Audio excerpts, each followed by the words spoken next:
Lockdown हुआ और जब बिहार के युवा अनेक प्रांत से जब बिहार वापस आए तो तब मुख्यमंत्री जी ने बड़ा सीना चौड़ा करके ये बात कहा कि हम बिहार के अंदर बिहारियों को रोजगार देने की बात करेंगे, हम अवसर प्रदान करने की बात करेंगे। आज महीनों बीत गए अक्षय भाई, कौन सा रोजगार की बात आज हो रही है?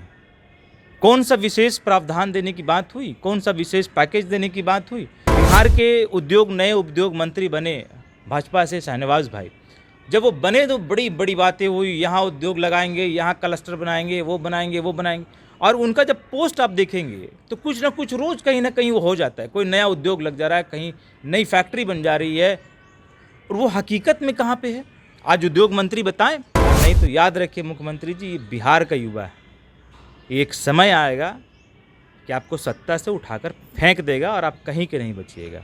नमस्कार, आप लाइव बिहार देख रहे हैं। मैं हूं अक्षय आनंद, मेरे साथ शाहन परवेज़ हैं, जन अधिकार पार्टी के प्रवक्ता हैं, खुद भी युवा हैं और युवाओं के मुद्दों का खास ख्याल भी रखते हैं।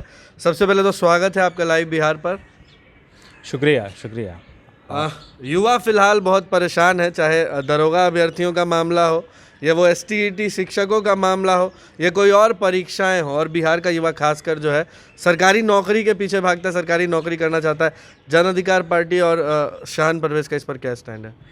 देखिए अक्षय भाई, जन अधिकार पार्टी इस बात से बिल्कुल सहमत है कि आज जो परिस्थिति बिहार के अंदर युवाओं की बनी है वो बहुत बद से बदतर है। युवाओं के पास अवसर ही नहीं है। युवाओं के पास एकमात्र अभी बहुत स्टेबल ऑप्शन होता था कि आप जाकर सरकारी नौकरी में यहाँ ज्वाइन कर लें।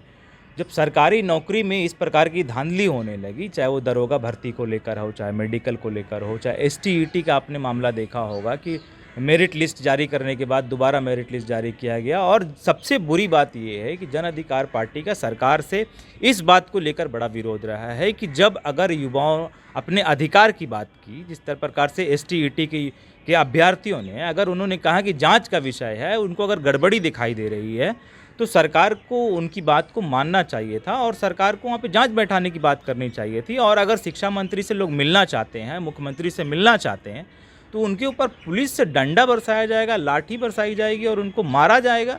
ये कौन सा न्याय है और ये कौन सा लोकतंत्र है और हम किस दुनिया में जी रहे हैं? तो जन अधिकार पार्टी इस बात को बिल्कुल खंडन करती है और जन अधिकार पार्टी बिल्कुल युवाओं के साथ खड़ी है। और दूसरी बात ये है कि जिस प्रकार से युवाओं के लिए अवसर की बात, जब लॉकडाउन कोविड के महामारी के समय में जब लॉकडाउन हुआ और जब बिहार के युवा अनेक प्रांत से जब बिहार वापस आए तो तब मुख्यमंत्री जी ने बड़ा सीना चौड़ा करके ये बात कहा कि हम बिहार के अंदर बिहारियों को रोजगार देने की बात करेंगे, हम अवसर प्रदान करने की बात करेंगे। आज महीनों बीत गए अक्षय भाई, कौन सा रोजगार की बात आज हो रही है? कौन सा विशेष प्रावधान देने की बात हुई? कौन सा विशेष पैकेज देने की बात हुई? तो जन अधिकार पार्टी मुख्यमंत्री जी आपसे ये बात हाथ जोड़कर कहना चाहता है कि आप राजनीति कीजिए, हमको कोई दिक्कत नहीं है, मगर युवाओं को मरता हुआ नहीं छोड़ दीजिए। आज दाल रोटी के लाले पड़ रहे हैं। आज समझ लीजिए कि बिहार के अंदर जो 75% आबादी युवाओं की है वो बेरोजगार है।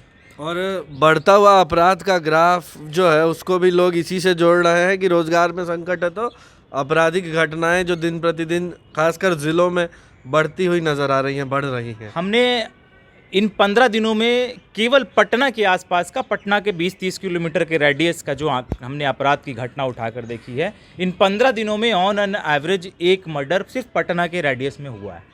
तो इसके लिए जिम्मेदार कौन है? क्या बिहार के युवाओं को अगर रोजगार होता, अगर उनके पास अपॉर्चुनिटी होती, उनके पास काम होता, तो शायद ये अपराध का ग्राफ इतना नहीं बढ़ा हुआ होता। मगर मुख्यमंत्री जी की सोच अलग है। मुख्यमंत्री जी को लगता है कि पुलिस प्रशासन को खुला छूट दे देने से अपराध कम जाएगा, मगर ये उनका गलत सोच है। पुलिस प्रशासन को आप छूट दे रहे हैं, आपने 15 साल दे के देख लिया, अपराध कम गया क्या? नहीं कमा। तो पुलिस प्रशासन को छूट देने की बजाय आप युवाओं को अवसर देने की बात कीजिए, आप युवाओं को रोजगार देने की बात कीजिए। बिहार के नए उद्योग मंत्री बने भाजपा से शाहनवाज भाई, जब वो बने तो बड़ी बड़ी बातें हुई, यहाँ उद्योग लगाएंगे, यहाँ क्लस्टर बनाएंगे, वो बनाएंगे। और उनका जब पोस्ट आप देखेंगे तो कुछ ना कुछ रोज़ कहीं ना कहीं वो हो जाता है, कोई नया उद्योग लग जा रहा है, कहीं नई फैक्ट्री बन जा रही है। और वो हकीकत में कहाँ पे है? आज उद्योग मंत्री बताएं कि इतने दिनों में कितने लोगों को अनएम्प्लॉयमेंट मिला, कहाँ युवाओं को रोजगार देने की बात हुई, कहाँ उद्योग की स्थापना हुई। देखिए, बिहार सरकार को अक्षय भाई एक नीति लानी पड़ेगी बिहार के अंदर कि बिहार को विशेष प्रावधान युवाओं के लिए लाना पड़ेगा और उस प्रावधान के अंतर्गत विशेष अवसर युवाओं को मिलना चाहिए, चाहे वो रोजगार के क्षेत्र में हो, चाहे उद्योग के क्षेत्र में हो। ये कहीं ना कहीं लागू करना पड़ेगा और वो वन टच होना चाहिए। ये कहने वाली बात नहीं। आपने बिहार स्टार्टअप का बात सुना होगा, देखा होगा। अभी युवा उद्यमी योजना भी लाया गया है, 10 लाख का योजना नहीं, मैंने कहा कि वन टच डिलीवर करने वाला प्रोग्राम, जैसे मुख्यमंत्री जी का चलता रहा स्टार्टअप योजना, युवा उद्यमी योजना, अल्पसंख्यक कल्याण योजना, वो सब नहीं चलेगा। वन टच कोई युवा को आपको अवसर देने की बात हो, अगर किसी के पास प्लान है, प्रपोजल है, एक टच में उसका प्रपोजल एक्सेप्ट हो, एक टच में उसको फंडिंग हो और एक वन टच में उसकी प्रोसेसिंग हो। 10 लाख रुपए दे तो रहे हैं। और 10 लाख रुपए कैसे देते हैं ये बात हमने भी देखा है, मैं भी उसमें एप्लीकेंट रहा हूँ। ठीक है, 10 लाख रुपए कब मिलता है, कैसे मिलता है, उसमें कितना करप्शन है, वो मैंने रह के देखा है। उसमें मैं उसका एक हिस्सा हूँ। तो ये हमको ना समझाइए। तो इस तरह से अगर आप लागू करना चाहते हैं प्रावधान, केवल लागू करके और अफसर बाबू का पेट भरना चाहते हैं तो भरते रहिए। युवा इससे संतुष्ट नहीं है।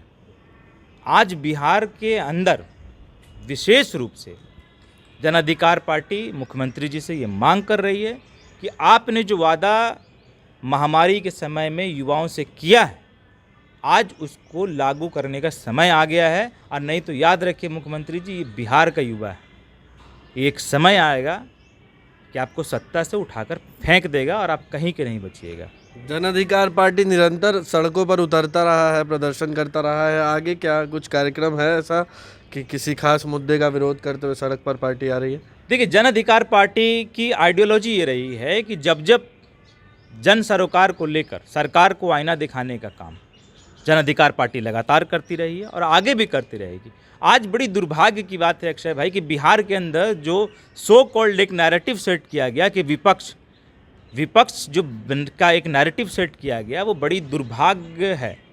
बिहार में जो आज विपक्ष है वो विपक्ष है ही नहीं। सत्तारूढ़ पार्टी भी इस बात को मानती है कि उसका राजनीति में प्रतिस्पर्धा एक लंगड़ा घोड़ा से हो, ताकि वो क्लियर और आराम से प्रतिस्पर्धा जीत सके।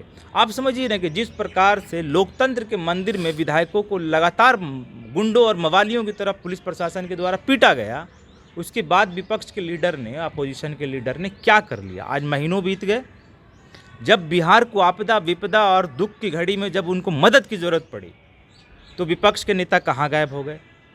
जब आज अभ्यर्थियों के लिए, युवाओं के लिए जब अवसर की बात हो रही है और जब लाठियां बरसाई जा रही है, विपक्ष के नेता कहाँ गायब हैं।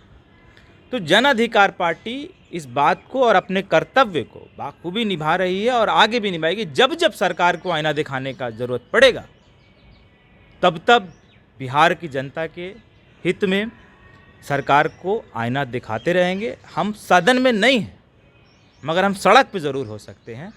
इस बात से हमें कोई नहीं रोक सकता और हम बिहार की जनता के लिए आगे भी संघर्ष करते रहेंगे। चलिए, तो आप शान परवेज को सुन रहे थे। युवाओं से जुड़े अपने मुद्दों को, अपनी बातों को इन्होंने साफ रखा है। आप लाइव बिहार के साथ बने रहें।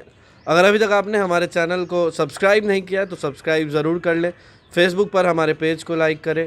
कैमरे के पीछे आकाश है, उनका बहुत बहुत शुक्रिया और आप सबका भी बहुत बहुत शुक्रिया। लाइव बिहार यूट्यूब पर सब्सक्राइब और फेसबुक पर लाइक ज़रूर करें।